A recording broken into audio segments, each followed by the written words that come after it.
saya?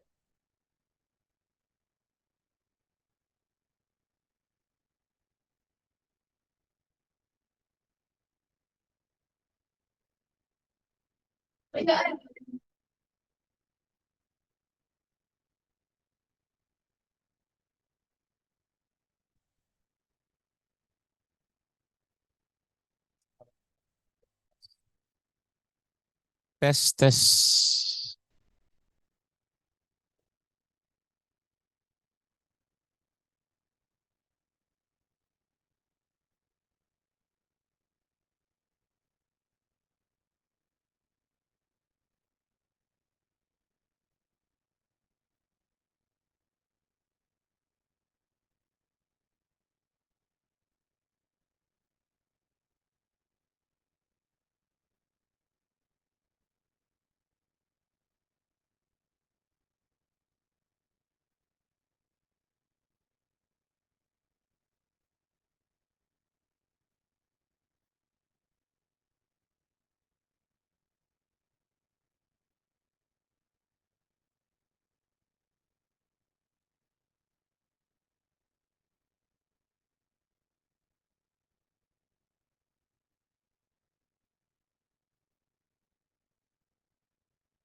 Suaranya kecil loh.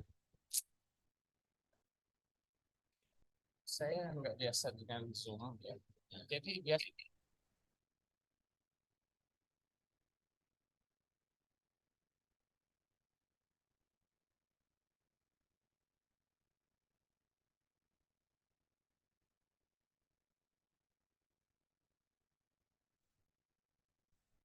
Terus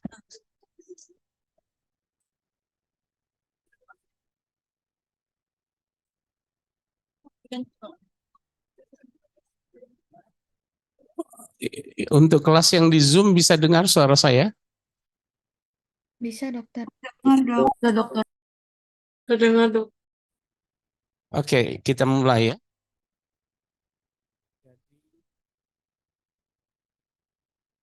Judul kuliah kita hari ini adalah mengenai struktur dari traktus respiratorius bagian atas dan bawah gitu. Dan sebenarnya yang ingin kita bicarakan adalah anatomi dari traktus respiratorius.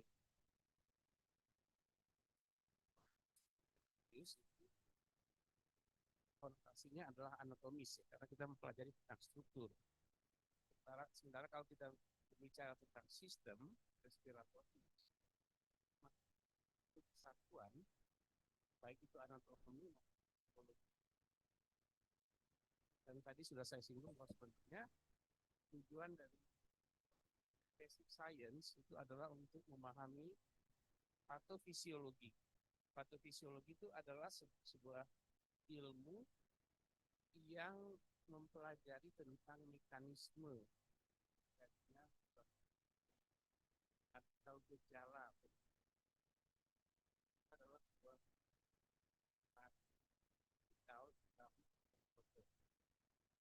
karena kalau kita hanya menghafal saja tanpa memahami patofisiologi maka itu kecenderungannya akan tidak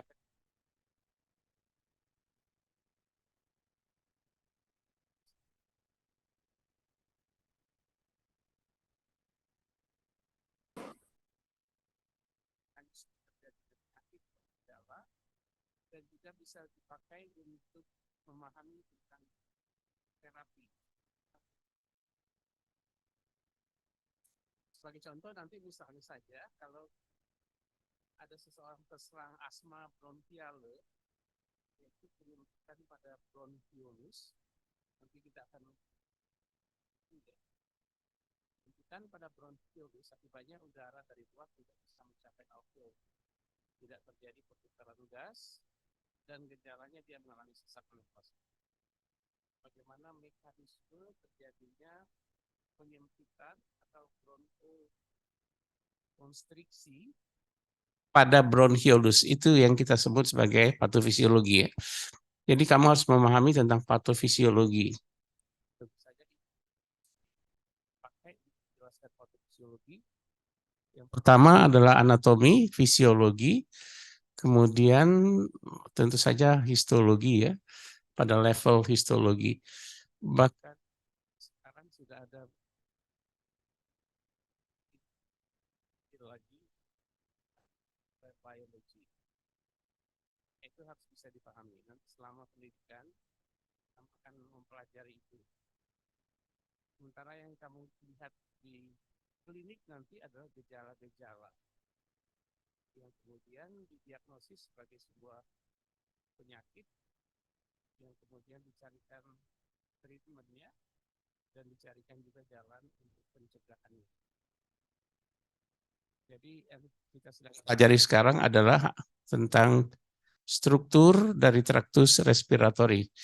Dan tentu saja ini akan terkait dengan fisiologi. Sambil jalan saya akan mencoba menjelaskan tentang fisiologi.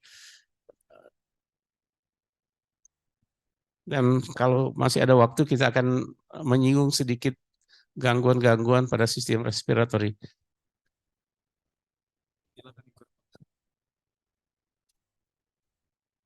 Ya, saya akan mulai dengan fungsi ya, fungsi secara umum dari sistem respiratori. Fungsi utamanya adalah sebagai penyedia oksigen. Oksigen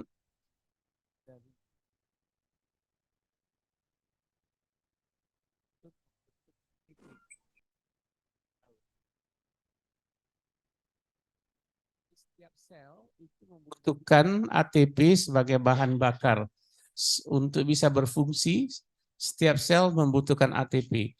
Nah, nanti kalau pelajari tentang molekuler biologi, pelajari bagaimana betul sampai ATP itu terbentuk, di mana peran oksigen. Dan tentu saja yang lain komponennya adalah glukose.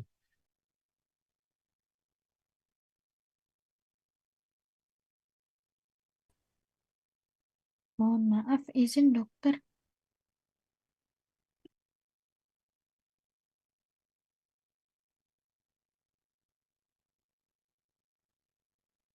Izin dok, suaranya hilang. Itulah yang menimbulkan gejalanya.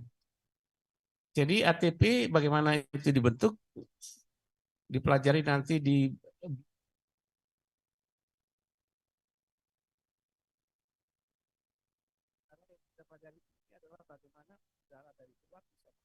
Dokter, permisi. Tapi suaranya terputus-putus, dokter.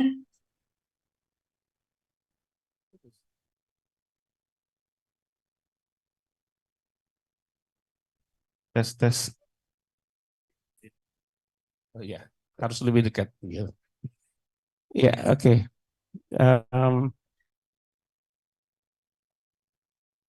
Jadi traktus respiratorius adalah sebenarnya hanya sebagai jalan untuk membiarkan udara masuk ke dalam alveolus. Alveolus itu adalah satu unit terkecil dari traktus respiratorius, di mana di situ dan proses inilah yang sebenarnya dipakai untuk menyediakan oksigen yang akan dibawa oleh sistem kardiovaskuler, sistem pembuluh darah ya. Kemudian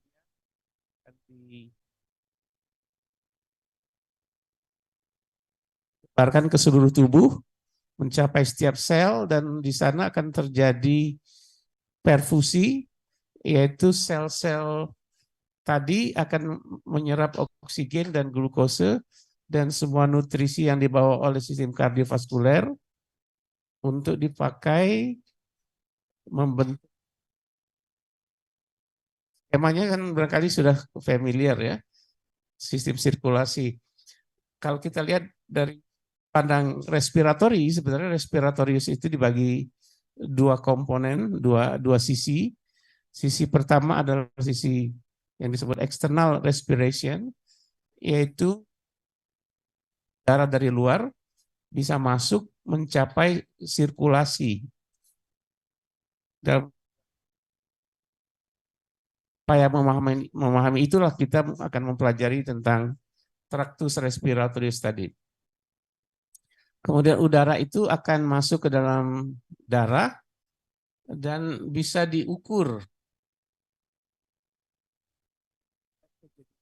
atau oksigen yang ada di dalam darah. Ada alatnya. Sekarang alatnya itu cukup murah ya. Nanti kamu harus mempunyai itu. Ditempel di kuku, kita akan tahu berapa saturasi oksigen. SpO2. Saturasi dari tekanan oksigen di dalam darah itu bisa diperkirakan dengan teknologi ini ya. Gangguan di dalam proses respiratori, baik itu eksternal maupun pada sistem sirkulasi, maka kadar oksigen di dalam penyakit COVID ya, yang jelas sekali itu saturasi oksigen menjadi sangat turun karena di situ terjadi gangguan pada alveolus. Terjadi gejala atau suatu gangguan yang disebut pneumonia.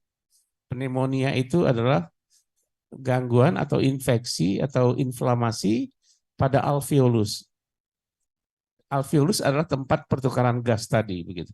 Kalau tempat pertukaran gasnya terganggu, gas yang ada di dalam alveolus tidak bisa masuk ke dalam sirkulasi. Akibatnya akan terjadi penurunan kadar oksigen di dalam darah yang disebut apa? Ada yang tahu istilahnya kalau darah di dalam oksigen?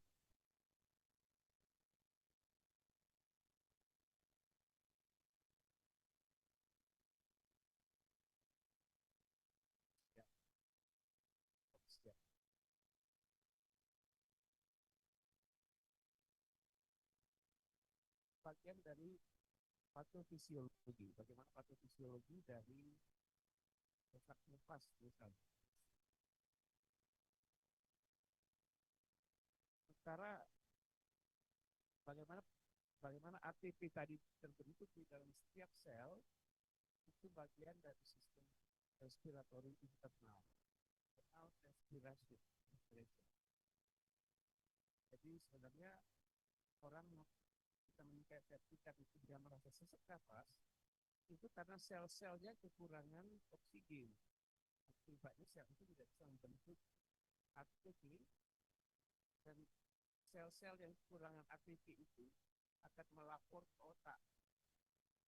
Otak akan merespon. Pertama itu sebagai persepsi adanya rasa sesak napas. Ini akan terjadi upaya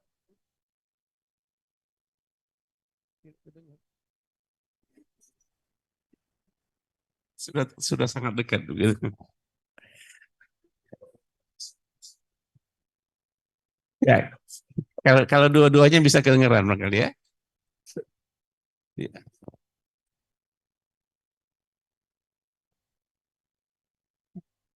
Ya, jadi persepsi sesak yang kita rasakan itu sebenarnya adalah persepsi yang dirasakan oleh otak.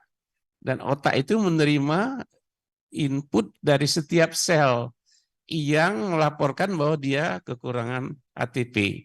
Kenapa ATP kurang? Bisa jadi karena oksigennya yang menurun. Bisa jadi karena glukosenya yang menurun ya. Dua-duanya bisa menimbulkan gejala seperti itu. Nah, yang dipelajari dalam sistem respiratori adalah bagaimana mekanismenya udara luar sampai mencapai sirkulasi itu ya. Oke. Jadi kalau kita lihat skema ini maka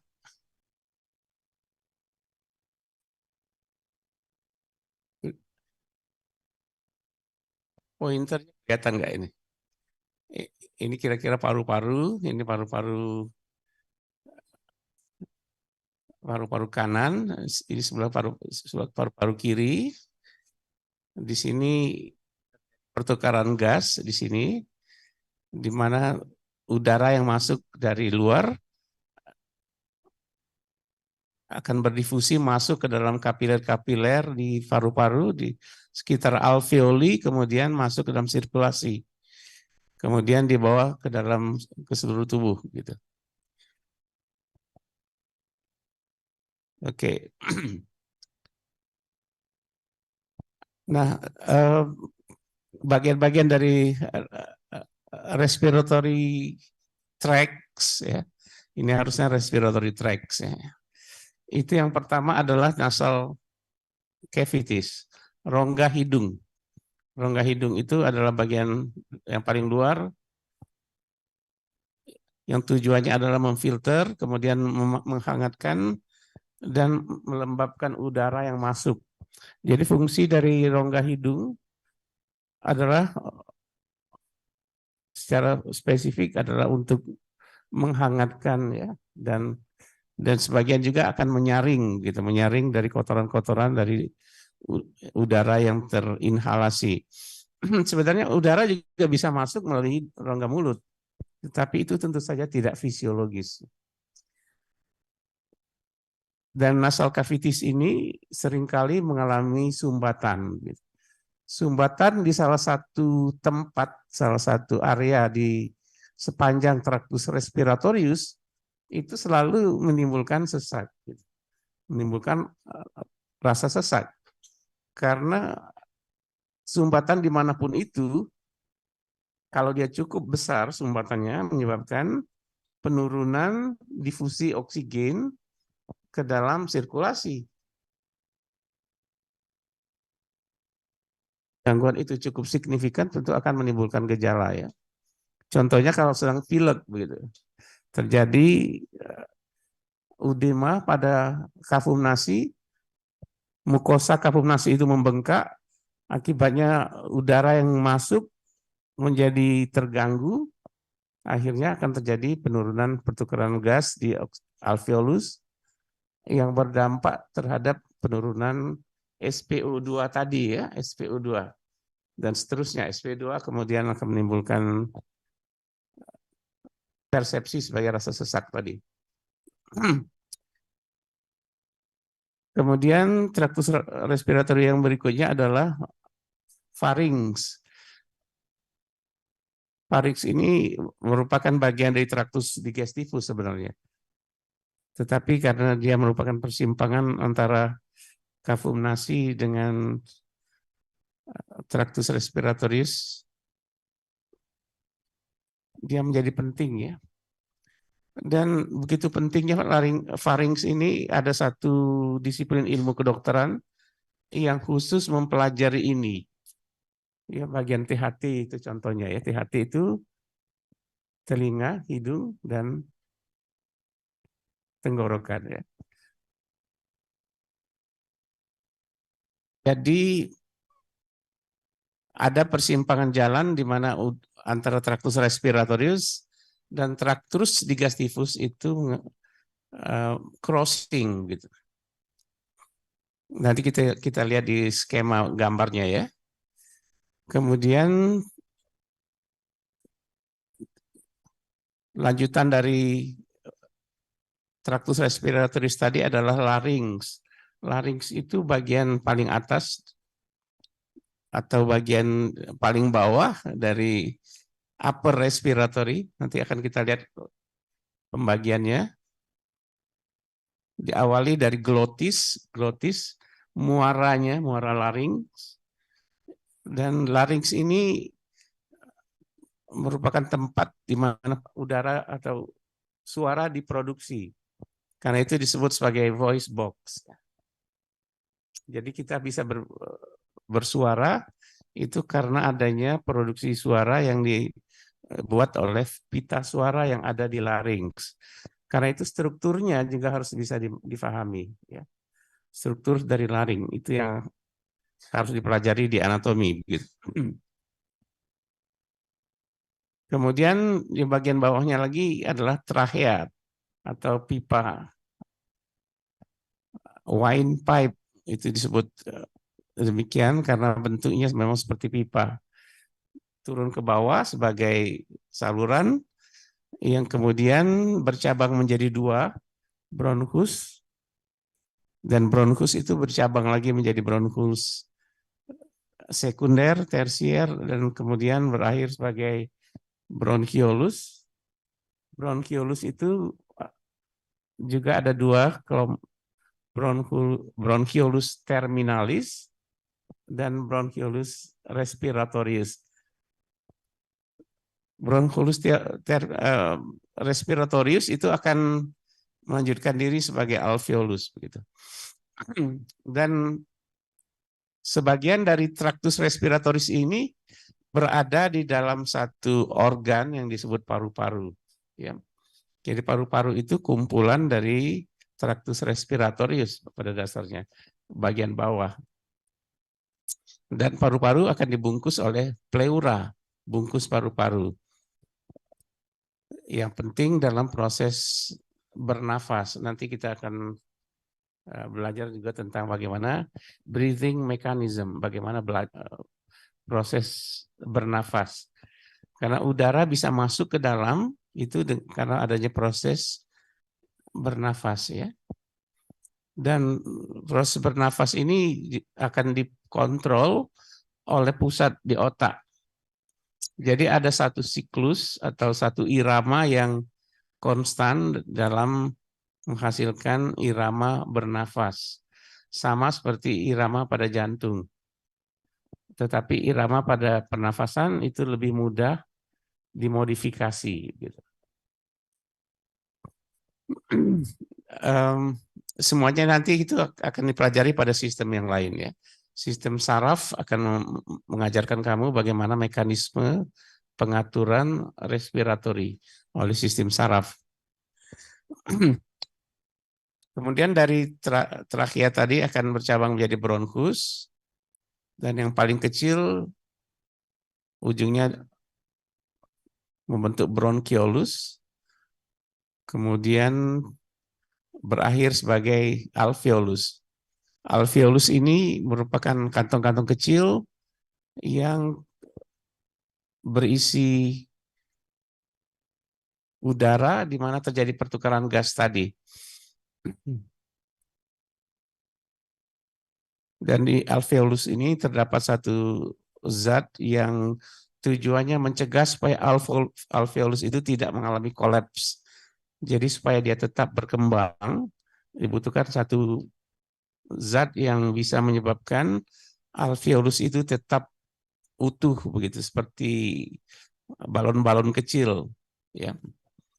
Nah, surfaktan ini pada anak-anak yang prematur lahirnya itu belum sempat diproduksi.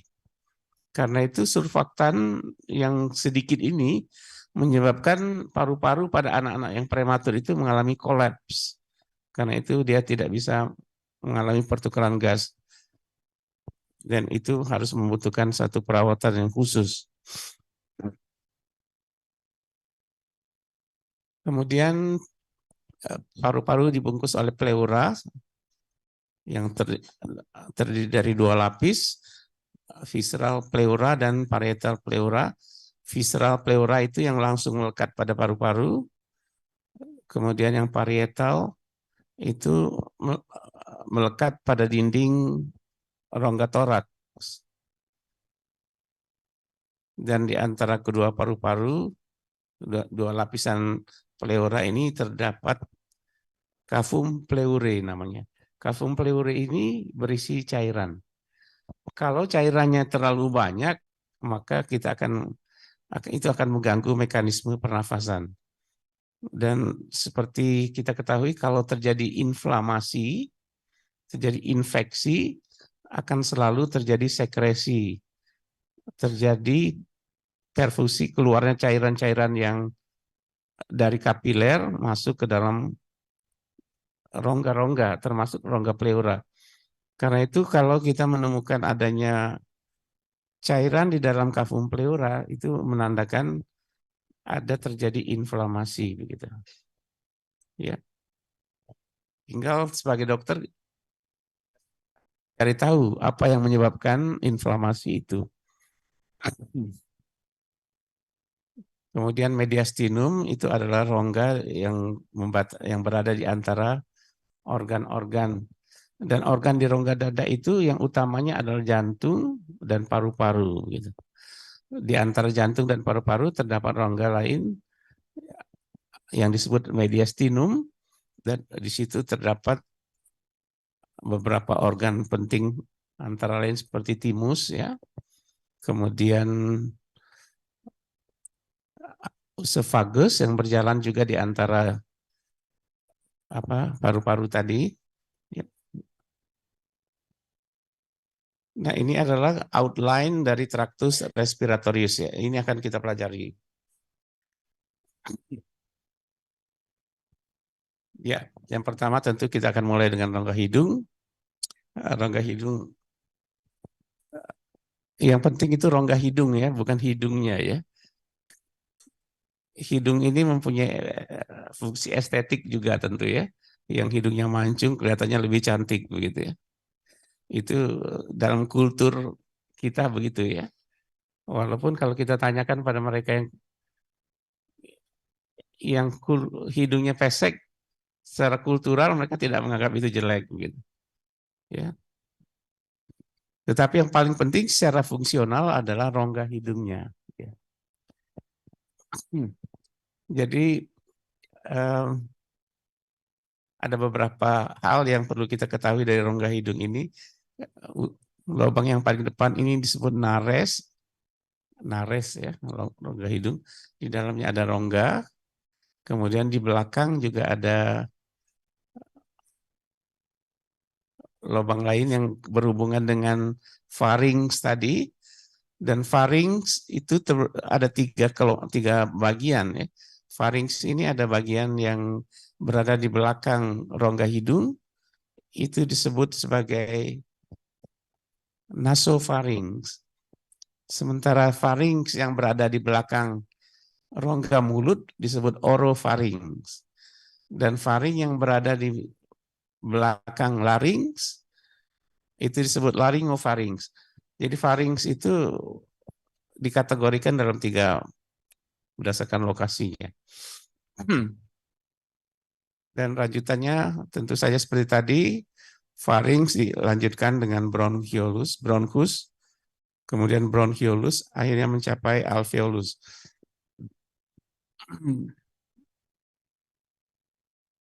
Nah, kita sering mendengar infeksi saluran pernafasan atas atau infeksi saluran pernafasan bawah. Batasan atas dan bawah itu ada di mana? Batasannya adalah pada glotis. Glotis itu adalah daerah perbatasan antara pharynx dengan larynx. Muara dari larynx itu seperti rongga tadi, muaranya itu disebut rima glotis atau mulut dari larynx. Jadi tractus respiratoris itu mulai dari nasal cavities, masuk ke pharynx, glotis, larynx, trachea, bronchus, bronchioles, dan berakhir dengan alveolus. Yang terakhir ini bronchus sampai bronchiolus dan alveolus berada dalam satu organ yang disebut paru-paru. Jadi mulai dari larynx sampai ke alveolus, ya, ini disebut sebagai lower respiratory tracts. Kalau kita mendengar infeksi saluran pernafasan bawah, itu biasanya mengacu kepada infeksi yang sering terjadi. Yang paling sering terjadi itu adalah pada alveolus yang disebut sebagai pneumonia. Pneumonia itu satu kondisi klinis yang berat, ya. Bisa jadi menimbulkan kegawatan. Infeksi yang lain bisa terjadi pada bronkus, disebut bronkitis tentu ya. Tentu penamaan dari sebuah infeksi atau inflamasi, kalian pasti udah tahu ya. Kalau infeksi pada laring disebut apa? Ya, laringitis begitu. Kalau pada bronchiolus, bronchiolitis. Ya. Jadi bagaimana mekanisme terjadinya gangguan pada struktur ini, itu yang tadi yang harus dipelajari di dalam patofisiologi ya. Nanti kalau ada sebuah skenario yang menggambarkan tentang gangguan dari traktus respiratorius, kamu harus mempelajari mekanisme bagaimana sampai terjadinya gangguan itu. Oke. Nah, respiratory system ini secara fungsional atau respiratory tract tadi dibagi dua konduksi, dua zona. Zona pertama, zona konduksi namanya, yaitu tempat saluran udara saja tanpa adanya pertukaran gas di situ. Jadi mulai dari hidung sampai ke bronchiolus terminale. Itu ada disebut sebagai conducting zone. Sementara bagian yang di mana terjadi pertukaran gas itu disebut respiratory zone. Utamanya adalah alveolus. Ya. Walaupun pertukaran gas sudah mulai terjadi pada ujung dari bronchiolus yang disebut bronchiolus respiratorius. Nanti kita lihat bagannya ya. Jadi gambarnya kira-kira begini, mulai dari sini rongga hidung, udara masuk di sini, dipanaskan, dilembabkan, dan disaring, kemudian diteruskan ke faring, kemudian diteruskan ke larynx, trakea, bronchus, bronchiolus, akhirnya mencapai alveolus. Sementara yang disebut paru-paru adalah organ yang menjusun bagian bawah dari traktus respiratoris tadi.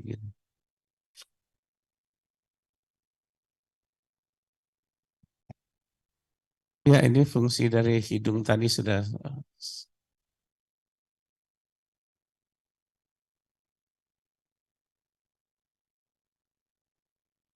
Ya,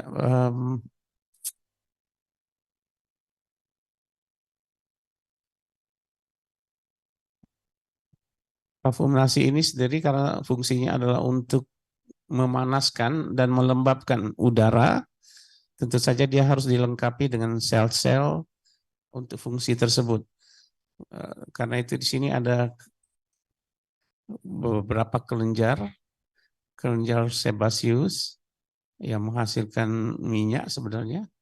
Kemudian kelenjar keringat juga, dan tentu saja kelenjar mukosa yang kalau kita mengalami flu misalnya, maka produksinya akan meningkat dan itu bisa memblok saluran udara tadi.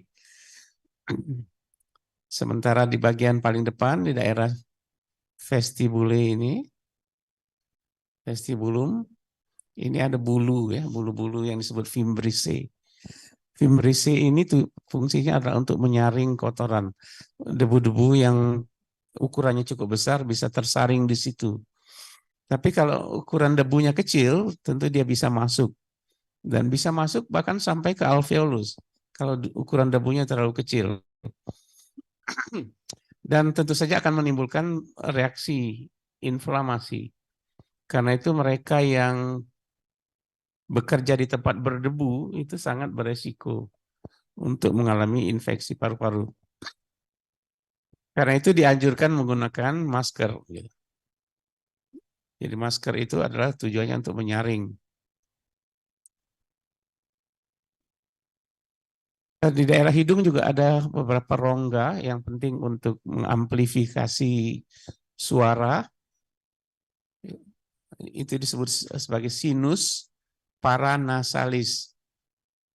Yang paling besar adalah sinus maxillaris, berada di dalam tulang maksila, ada kiri kanan, kemudian ada sinus ethmoidalis,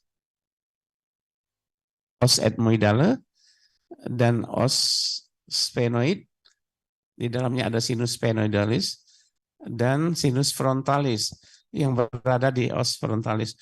Jadi fungsi dari sinus ini pertama dia meresonansi suara seperti gitar ya, suara gitar yang gitar kopong itu kalau tidak ada rongga udaranya tidak akan terdengar bunyinya.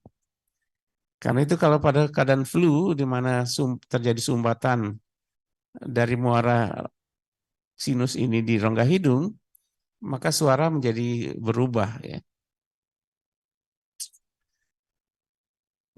Fungsinya antara lain menghasilkan mukus, kemudian meringankan kepala, memanaskan air, dan kemudian sebagai voice resonance. Tadi sudah saya singgung itu. Kemudian lanjutannya adalah pharynx. Pharynx bagian dari belakang sampai di belakang dari larynx. Jadi tadi pharynx ini ada 3 tadi kan ya. Nasopharynx bagian belakang dari atau pharynx yang berada di belakang nasal cavity. Kemudian oropharynx yang berada di belakang kafum oral.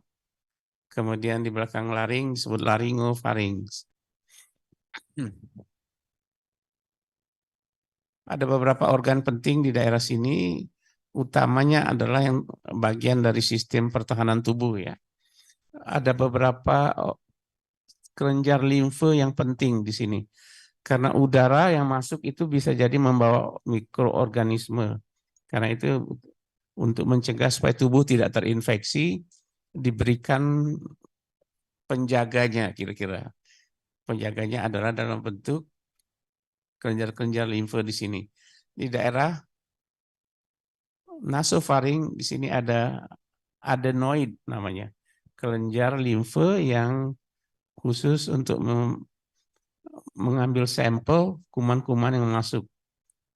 Sementara di daerah oropharynx ada tonsil palatinum ini. Tonsil palatinum yang juga fungsinya adalah menyaring mikroorganisme yang masuk melalui mulut. Jadi dari makanan atau dari udara.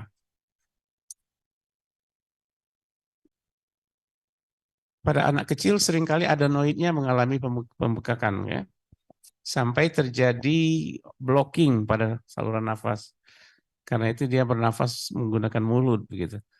Dan itu membutuhkan tindakan, kadang-kadang harus dilakukan tindakan bedah. Adenoidnya dibakar, di kauter supaya dia menjadi lebih kempet begitu. Demikian juga tonsil. Tonsil juga bisa membesar, bisa menimbulkan blocking pada makanan yang masuk dari mulut sehingga mengganggu ya. Dan ada tindakan operasi yang nanti akan sering kamu lihat ya. Itu tonsilektomi namanya. Dibuang tonsilnya kalau sudah tidak berfungsi lagi. Sebenarnya mereka itu berfungsi sebagai saluran atau sistem limfoid, sistem pertahanan tubuh. Tetapi kalau sistem pertahanan tubuh itu sendiri sudah mengandung begitu banyak kuman dan selalu menginfeksi, tentu saja dia harus dibuang gitu. Itu mengenai pharynx ya.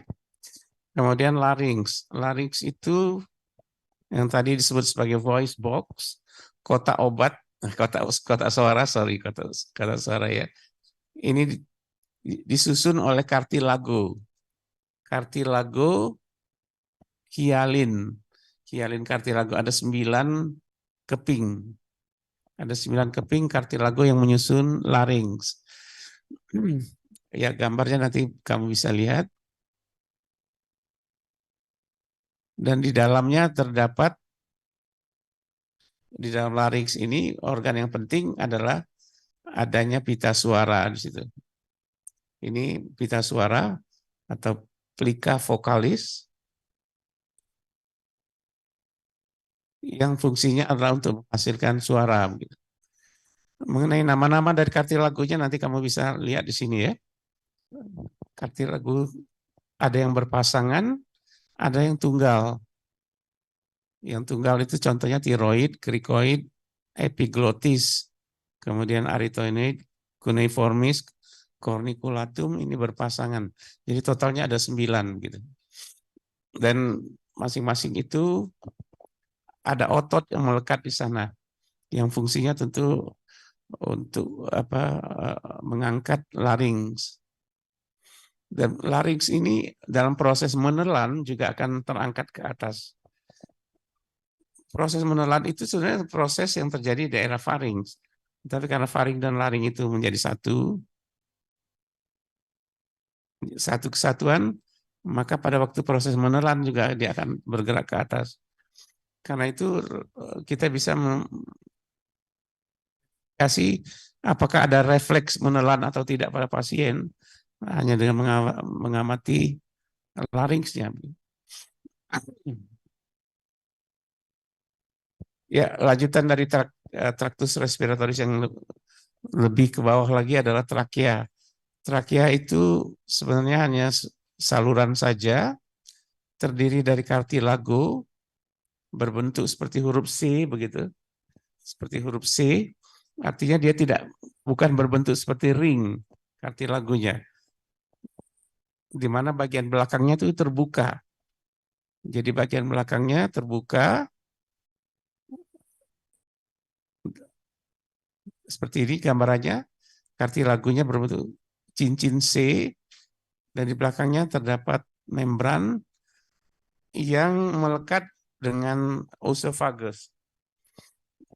Ya, nah ini menjadi penting karena pada anak-anak kecil yang tidak bisa membuang dahaknya ya, tidak bisa mengeluarkan lendir dari traktus respiratoris, mereka menggunakan mekanisme muntah untuk mengeluarkan lendir. Karena kalau terjadi muntah, oesofagusnya bergerak ke atas, maka ini juga mempengaruhi isi dari trakea yang kalau di sini terdapat lendir, lendirnya akan ikut keluar. Jadi pada anak kecil muntah itu bisa jadi karena adanya gangguan pada traktus respiratoris.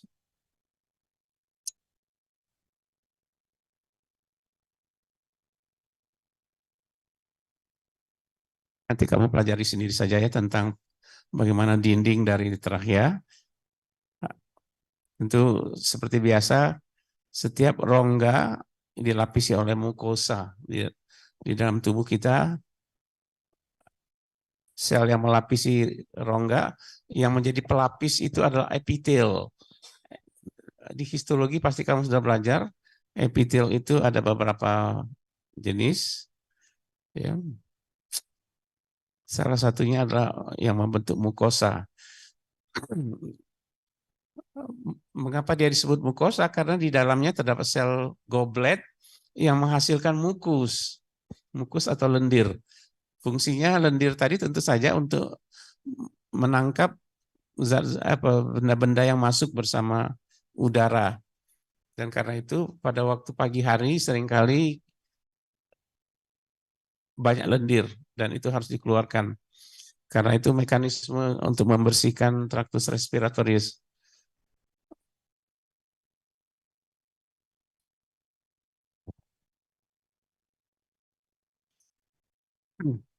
Ya, itu sebenarnya bagian dari conducting zone yang tadi ya.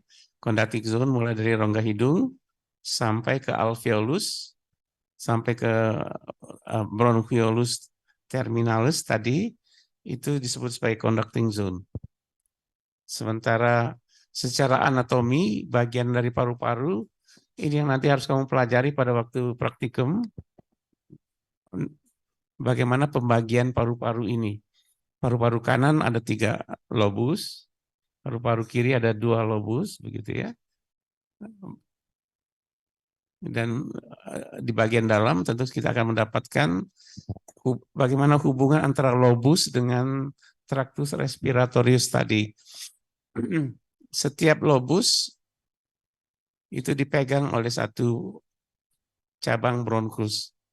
Bronkus yang pertama ini disebut primer, kemudian bercabang menjadi dua, probus sekunder. Kalau di sebelah kanan tentu ada tiga bronkus sekunder. Sebelah kiri tentu ada dua begitu. Nah, itu deskriptif anatomi ya. Bagaimana deskripsi dari paru-paru gitu. Dan anatomi juga memberitahu kita tentang bagaimana posisi atau perjalanan bronkus tadi. Sebagai contoh, mengapa kalau ada benda asing masuk ke dalam traktus respiratorius, dia lebih cenderung masuk ke sebelah kanan daripada sebelah kiri begitu. Ya, ini karena bentuknya seperti ini ya. Dia lebih vertikal dibandingkan sebelah kiri. Jadi kalau ada sesuatu yang masuk, ada yang iseng melalui mulut kemudian masuk ke dalam trachea ya, masuk ke dalam bronkus. Dan ini bisa menimbulkan kegawatan ya. Karena ini akan nafas dan signifikan sekali. Dia bisa menjadi biru ya. Menjadi biru ya. Jadi itu sebuah perbuatan yang konyol ya. Seringkali kita lihat orang yang makan kacang begitu. Kalau konsentrasinya masih bagus, barangkali tidak jadi problem. Tapi kalau dia sambil bergurau, sambil ketawa-ketawa, bisa mengalami kecelakaan seperti itu ya. Bagaimana cara mengeluarkannya benda asing kalau masuk ke dalam saluran pernafasan ini? Ya, ada beberapa manuver yang bisa dipakai ya. Nanti itu kamu pelajari juga di dalam emergency medicine. Namanya manuver dari Heimlich. Heimlich. Jadi dilakukan tekanan pada perut supaya tekanan di dalam rongga dada meningkat seolah-olah dia dipompa begitu. Jadi isinya yang kalau di sini tersumbat tadi diberi tekanan, kemudian dia akan meloncat keluar begitu. Diharapkan begitu ya. Itu prosedur Heimlich namanya. Tetapi kalau itu tidak berhasil, maka harus dipakai alat untuk mengambil, menjepit benda asing tadi. Ya. Menggunakan alat yang disebut endoskopi ya begitu.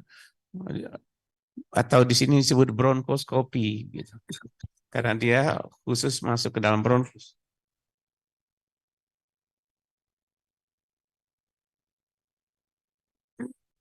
Oke.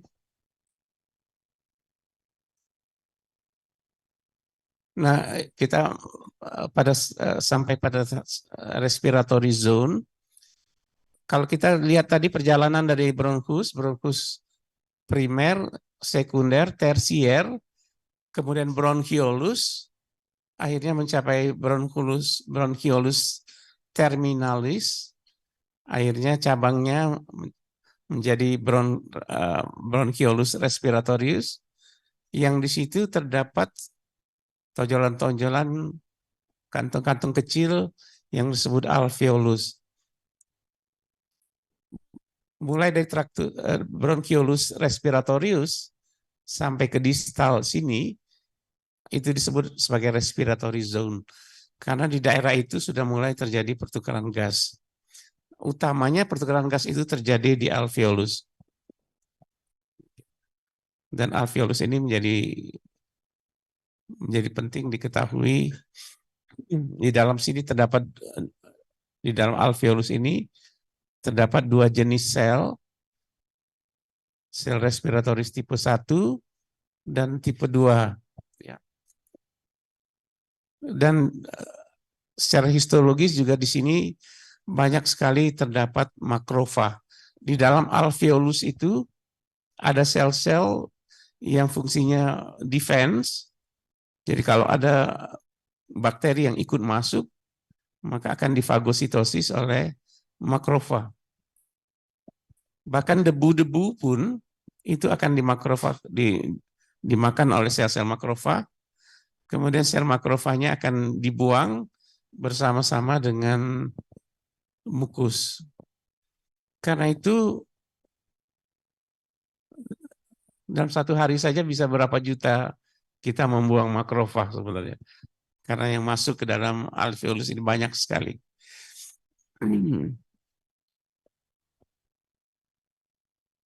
Ya, nanti ini kamu baca sendiri aja ya. Ya, ini tadi kalau kita lihat penampang dari alveolus, di dalamnya ada dua macam sel. Sel yang pertama disebut pneumosit tipe 1 ya.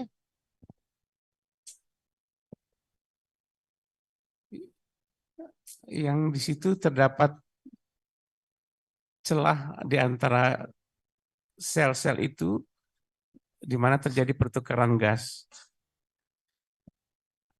Dan sel yang kedua adalah sel pneumosit tipe 2 atau disebut surfaktan sel.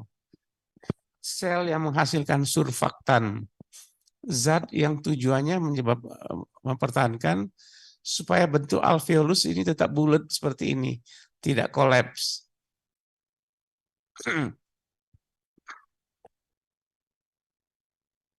Dan di sini juga terdapat sel-sel lain, yaitu sel-sel makrofag ya. Sel-sel makrofag yang tujuannya adalah untuk bersihkan udara yang masuk, baik dari debu-debu yang kecil yang akhirnya mencapai alveolus, atau dari mikroorganisme. Kalau seseorang berada di sekitar orang yang mengalami tuberkulosis, contohnya, udara yang diekspirasi oleh seorang penderita TB itu bisa mengandung kuman terhisap oleh seseorang masuk ke dalam alveolus. Kalau tubuhnya sehat, maka kuman itu akan dimakan oleh makrofag ya. Belum tentu dia akan tertular begitu. Jadi fungsi makrofag ini menjadi penting.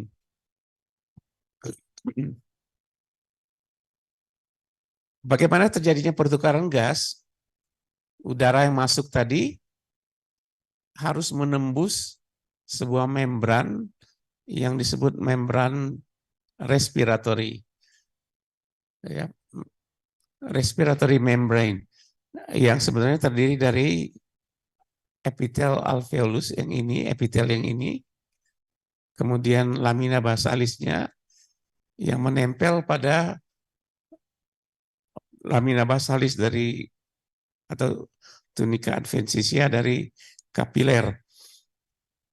Nah, oksigen atau CO2 berdifusi melalui membran ini. Itu berarti jumlah atau luasnya membran itu sangat penting untuk mendapatkan jumlah oksigen yang masuk ke dalam darah. Ya, karena itu kalau terjadi pneumonia tadi, terjadi infeksi, inflamasi di daerah alveolus, maka tentu saja pertama kalau terjadi inflamasi, proses pertukaran gas ini menjadi terganggu.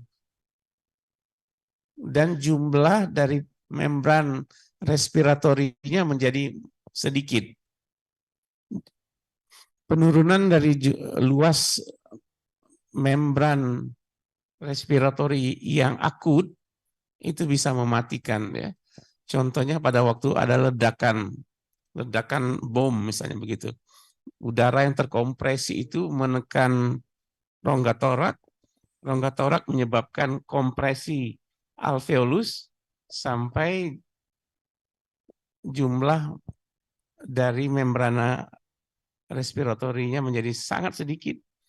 Oksigen tidak bisa masuk dan orangnya akan mati instantly. Ya. Karena kematian akan terjadi dalam hitungan menit kalau tubuh kita tidak mendapat oksigen. Ya, itu bagian dari proses patofisiologi yang harus dipelajari. Untungnya mempelajari sistem respiratori ini sangat fisikal, sangat ada hukum-hukum fisik yang berlaku ya. Karena itu kalau kamu sangat memahami apa hukum-hukum seperti hukum Dalton begitu ya, ini akan sangat lebih mudah dipahami. Ya, saya kira itu yang perlu diketahui ya.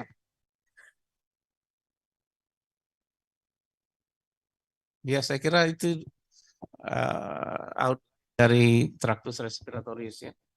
Dan seperti tadi saya katakan utamanya ini adalah bercerita tentang struktur ya. Karena struktur anatomi itu penamaan-penamaan itu sebenarnya tidak signifikan pada waktu kita menjadi dokter ya. Kita tidak boleh saja tidak hafal namanya begitu. Bahkan tidak hafal bentuknya, tapi fungsinya harus tahu begitu. Gangguan pada fungsinya lebih penting lagi begitu. Karena itu yang perlu dicamkan adalah menggunakan pengetahuan tadi dalam upaya memahami patofisiologi. Jadi saya selalu menekankan nanti selama tutorial pelajari mekanismenya, mekanisme penyakit yang ada di dalam skenario. Jadi sangat penting, ya. Tutorial itu salah satu cara belajar yang tujuan akhirnya adalah belajar berpikir sistematik. Karena itu jangan dianggap enteng tutorial. Ya. Kalau ada kasus, ada sebuah skenario, pelajari betul, terutama patofisiologi. Gitu. Mengenai terapi, terapi itu bisa dihafal, ya, bisa dihafal. Terapi tentang penggunaan antibiotik. Antibiotik itu sangat tergantung dari apakah kumannya masih resisten atau tidak. Karena itu bisa jadi berubah setiap tahun. Tetapi pemahaman tentang patofisiologi itu tidak akan berubah. Gitu. Ya, saya kira barangkali suara saya habis. Gitu.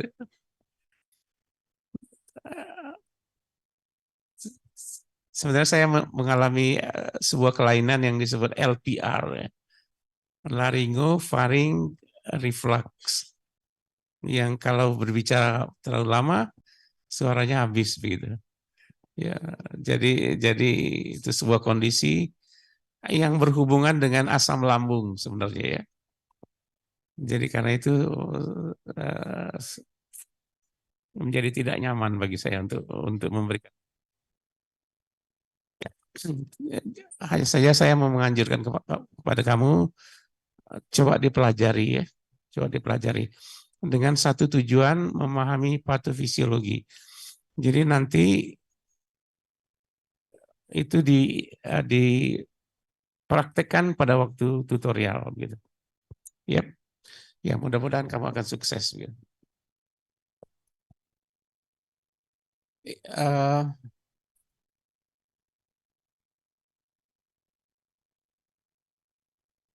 Berapa waktu ya untuk barangkali kalau ada yang mau bertanya ya, kalau saja ada yang mau bertanya begitu, mungkin akan lebih nyaman berdiskusi ya. Bagi saya memang lebih nyaman berdiskusi daripada memberikan kuliah ya, terutama dengan kondisi suara seperti ini ya. Oke. Kalau tidak ada nanti saya akan membagikan files dari kuliah ini, tetapi dengan versi yang lebih detail, bukan versi yang tadi ya. Jadi nanti silakan di copy ya. Berkali demikian ya, saya kira kita bisa akhiri sekarang. Terima kasih atas perhatiannya.